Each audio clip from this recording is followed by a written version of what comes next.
छत्तीसगढ़ की तमाम बड़ी खबरों के साथ मैं हूं लीना। आइए देखते हैं आज की सुर्खियां। पुरस्कार लेकर लौटे भूपेश का जमकर हुआ स्वागत। कहा, गुजरात मॉडल फेल, अब चलेगा छत्तीसगढ़ का मॉडल। नंदकुमार साय का प्रदेश भाजपा पर हमला, आलाकमान को गलत रिपोर्ट देते रहे प्रदेश के नेता। और चक्का जाम कर रहे भाजपा नेता, पुलिस से हुई झड़प, सैकड़ों भाजपाई किए गए गिरफ्तार। अब देखते हैं खबर विस्तार से। राष्ट्रपति से स्वच्छता अवार्ड लेकर रायपुर लौटे मुख्यमंत्री भूपेश बघेल का हवाई अड्डे पर विजेताओं की तरह स्वागत हुआ। उनके स्वागत के लिए शनिवार शाम हजारों की संख्या में कांग्रेस के नेता कार्यकर्ता हवाई अड्डे पर पहुंचे हुए थे। लाउंज से बाहर निकलते ही भीड़ ने मुख्यमंत्री भूपेश बघेल को फूल मालाओं से लाद दिया। भीड़ का उत्साह देखकर मुख्यमंत्री खुद कार के बाहर निकल आए। उन्होंने झंडे लहराकर भीड़ का अभिवादन किया।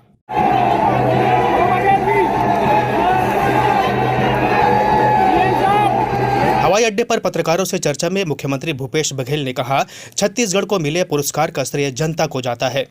मैं सभी छत्तीसगढ़ वासियों, स्वच्छता दीदियों, जनप्रतिनिधियों, अधिकारियों को बधाई देता हूं। मुख्यमंत्री भूपेश बघेल ने कहा, अब छत्तीसगढ़ मॉडल ही देश में चलेगा, गुजरात मॉडल फेल हो चुका है। देखिए, छत्तीसगढ़ में जो हम लोगों ने काम किया, स्वच्छता दीदियों को ये जो सफाई है उसको अर्थव्यवस्था से हमने जोड़ दिया। चाहे वो गीला कचरा हो, सूखा कचरा हो, उसके निपटान में जो उनको पैसा मिलने लगा और साथ ही गोबर से भी पैसा मिलने लगा, तो उसके कारण से लोग ज़्यादा से ज़्यादा जुड़े और करीब 9000 स्वच्छता दीदी हैं, वो लगातार काम कर रही है। एक और मॉडल दे रहे हैं छत्तीसगढ़ देश को, सफाई का मॉडल। बिल्कुल सही बात है, छत्तीसगढ़ मॉडल ही अब चलेगा देश में। गुजरात मॉडल तो फेल हो गया। भाजपा के कद्दावर आदिवासी नेता नंदकुमार साय के बयान से प्रदेश बीजेपी में बवंडर मच गया है। नंदकुमार साय ने कहा है कि बीजेपी आलाकमान चाहता है कि आदिवासी समाज को कैसे ताकतवर बनाया जाए, लेकिन दुर्भाग्य है कि ऐसा नहीं हो रहा है। नंदकुमार साय ने कहा है कि भाजपा को 15 सालों की सत्ता के बाद आदिवासी समाज की इतनी नाराजगी झेलनी पड़ रही है, तो ऐसे में कहीं न कहीं पार्टी को समाज के प्रति विचार करने की जरूरत है। उन्होंने कहा कि मैंने 2016 में ही प्रधानमंत्री को छत्तीसगढ़ की जमीनी हालत बता दिए थे कि प्रदेश में नेतृत्व परिवर्तन किया जाए, अन्यथा पार्टी की बुरी तरह पराजय हो सकती है। लेकिन डॉक्टर रमन सिंह, प्रदेश प्रभारी सौदान सिंह और राजनाथ सिंह मिलकर गलत रिपोर्ट देते रहे। 65+ का नारा देकर पार्टी के आला नेताओं को भ्रमित कर दिया, जिसका नतीजा क्या निकला यह बताने की जरूरत नहीं है। 2008 और 2013 के विधानसभा चुनाव में मैंने बीजेपी के प्रचार में जी जान लगाकर मेहनत की, लेकिन दूसरी ओर तीसरी बार बहुमत में आने के बाद भी उन्हें मुख्यमंत्री नहीं बनाया गया। इस मामले को लेकर मचे हड़कंप के बाद भाजपा के प्रदेश अध्यक्ष विष्णुदेव साय ने नंदकुमार साय के बयान को लेकर पलटवार किया।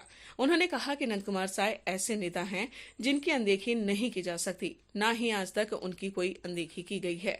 वह 1977 से लगातार पार्टी के जिम्मेदार पदों पर रहते हुए कई बार क्षेत्र के विधायक रहे हैं, कई बार सांसद रहे, कई बार राज्यसभा सांसद रहे। इसके अलावा अविभाजित मध्य प्रदेश में भाजपा के प्रदेश अध्यक्ष भी रहे और छत्तीसगढ़ में नेता प्रतिपक्ष बनाया गया।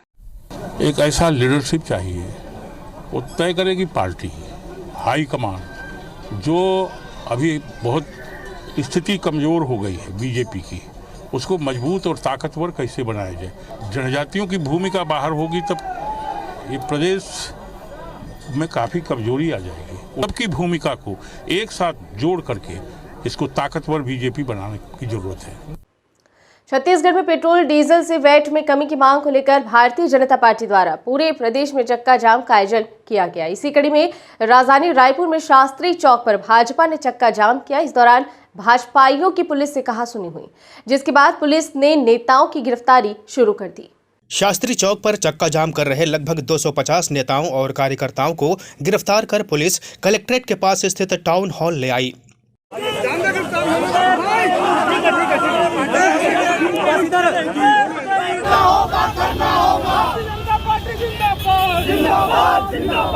गौरतलब है कि केंद्र सरकार ने पेट्रोल डीजल से एक्साइज ड्यूटी की कमी की है।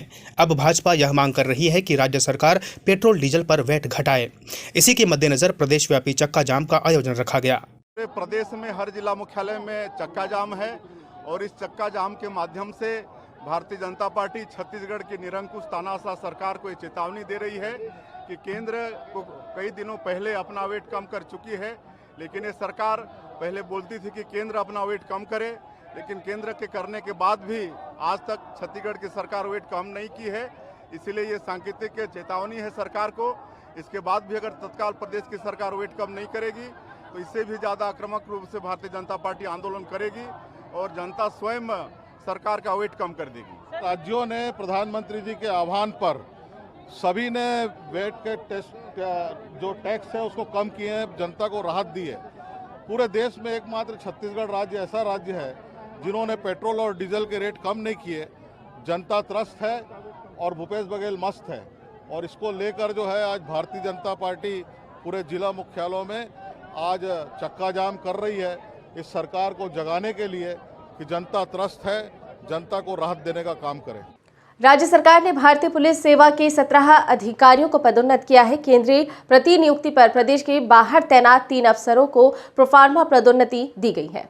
गृह विभाग से जारी आदेश में 2003 बैच के 5 अधिकारियों को आईजी बनाया गया है। इसमें बस्तर रेंज के प्रभारी सुंदर राज पी, बिलासपुर के प्रभारी रतनलाल टांकी, दुर्ग के प्रभारी ओपी पॉल, पुलिस मुख्यालय में एससी द्विवेदी और आरपी साय शामिल हैं। जांजगीर चांपा जिले के शिवरी नारायण थाना क्षेत्र के तुस्मा गांव में धारदार हथियार से पंच की हत्या कर दी गई है।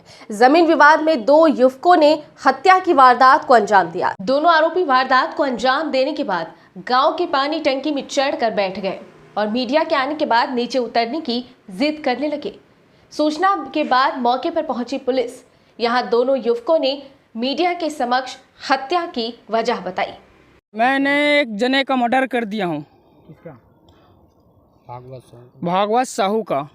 क्योंकि मेरे ज़मीन के बारे से ना उसने ना बहुत हम लोग को ज़मीन बेचवाया, पैसा नहीं दिलवाया, फालतू का इधर उधर का नाटक किया और अभी तक 6 महीना हो गया, पैसे 2 साल हो गया, पैसा नहीं मिला है। कोल इंडिया चेयरमैन प्रमोद अग्रवाल ने छत्तीसगढ़ के कोरबा जिला अंतर्गत एससीएल कर्मी सतीश कुमार की पुत्री सृष्टि के इलाज के लिए 16 करोड़ की राशि स्वीकृत की है। कोरबा लोकसभा क्षेत्र की सांसद ज्योत्सना चरणदास महंत ने प्रधानमंत्री और कोयला मंत्री से निवेदन किया था कि मासूम सृष्टि के इलाज की समुचित व्यवस्था सुनिश्चित करने मानवीय पहल करें।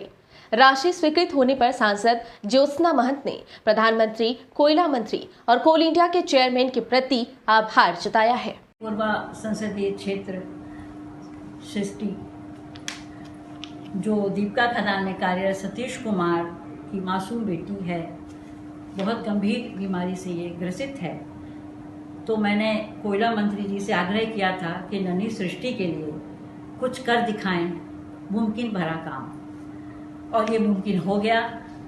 कोल इंडिया के चेयरमैन प्रमोद अग्रवाल द्वारा मानवीय दृष्टि दिखाते हुए छत्तीसगढ़ के एससीएल दीपिका खदान में कार्यरत सतीश कुमार जी को उनके मासूम पुत्री सृष्टि के इलाज के लिए 16 करोड़ की स्वीकृति प्रदान की गई है। इस सब के लिए मैं कोयला मंत्री और कोल इंडिया के चेयरमैन और माननीय प्रधानमंत्री जी की धन्यवाद देती हूँ, क्योंकि यह काम बहुत ज़रूरी था और मुझे भी यह कार्य करके बहुत खुशी हो रही है कि मैं एक नन्ही बेटी का जीवन बचा पाऊँ। धन्यवाद।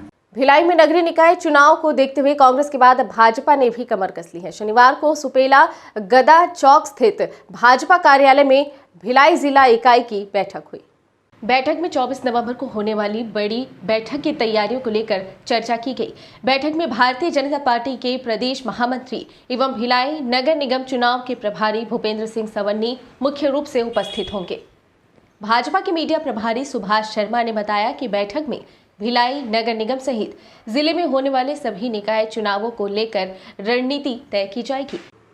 इस बुलेटिन में फिलहाल इतना ही। बने रहिए डीबी लाइव के साथ। नमस्कार।